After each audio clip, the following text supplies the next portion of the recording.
Hello, everyone.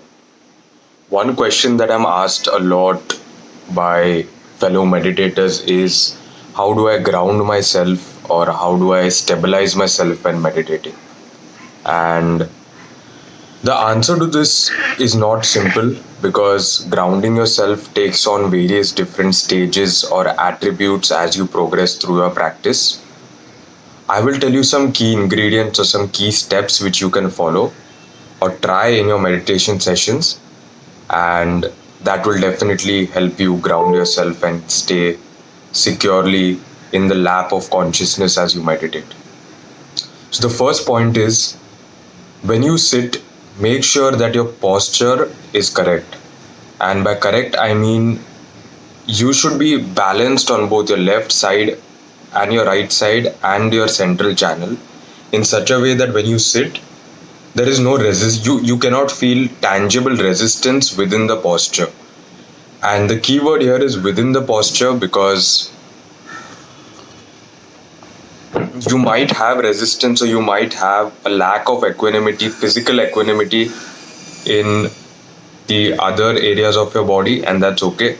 But when you're maintaining the posture, try to create or induce feelings of pleasantness or niceness or just stability using your mind as you sit. The mind is a powerful tool, and if you use positive self talk like I'm grounded, I'm stable, I'm secure, I'm connected to earth, you use statements like these, it sort of helps you establish yourself. That's a very simple way. Another more slightly advanced way is to sit and make sure that the lower three chakras are sort of set or locked. Now, if you're going through certain types of stress or anxiety or tensions, then this might not be very easy to do. But what you can do to sort of lock your three base chakras is close your eyes, sit, probably say a chant or a prayer, and then just breathe deeply, breathe freely and deeply. Don't breathe deeply in a constricted way, breathe freely and deeply in such a way that you feel that you're locked in the posture or you're settled or set in the posture. Don't try to mentally or intellectually try to, think that okay, my lower three chakras are locked. It doesn't work that way. It has to happen at an energetic level. So these are some simple guidelines you can use. There are many methods to ground yourself, but I'm just telling you all the simplest ones for now. Point number two is once you sit, make sure you use a timer and don't get up from a meditation session till the timer runs out, which means that you might have to deal with several unpleasant or uncomfortable sensations in the body, and at the same time you might have to deal with several uncomfortable or unpleasant thoughts that may arise. Now, the key to dealing with this is you don't need to do anything about these thoughts or these sensations. You just let them be. You're stable, you're secure, you're safe in your posture. Nobody is going to disturb you. No demon is going to come and push you while you're meditating. Even if that happens, you just cultivate loving friendliness towards it, but that's another topic. You simply let these thoughts unfold. You cultivate equanimity. Equanimity is the art of simply dealing with the sensory as arisal without grasping it, that is, like without holding on to it or without pushing it away, or like that could be suppression, or that could be just trying to, oh, I don't like this, I hate this is horrible. These are like hindrances that sort of keep you locked in your veil of illusion or delusion. And the key is to just have equanimity. Whatever arises, whatever thoughts, whatever sensations, whatever feelings, whatever fluctuations arrive in consciousness, just let them come up and let them pass. And as Shinzen Young says, if you have equanimity, a very high ordered equanimity, then the problem solves itself or take care of itself without you having to do anything. That's one of the beauties of non-doing.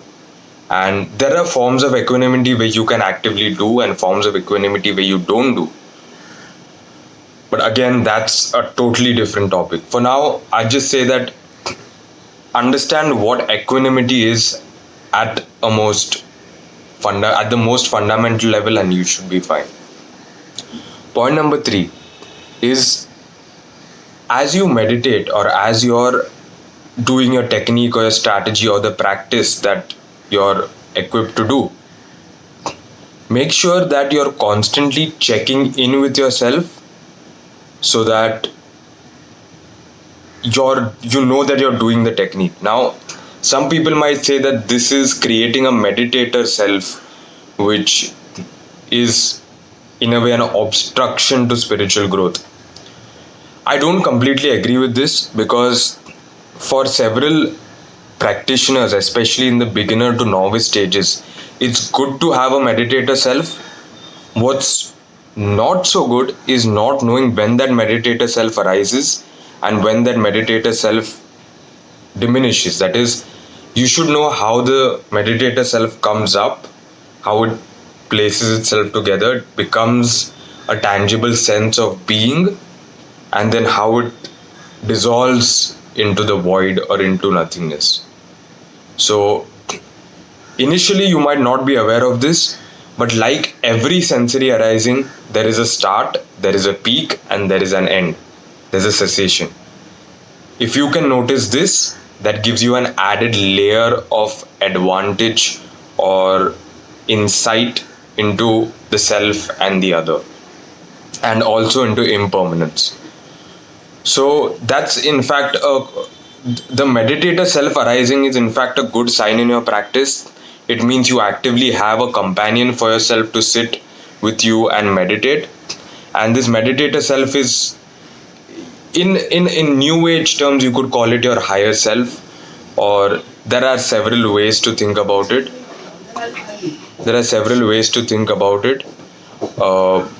But these are some of the tips you can try, or these are some of the insights that I can give you right now to be more grounded and stable in your meditation practice. Thank you, and have a nice Sunday.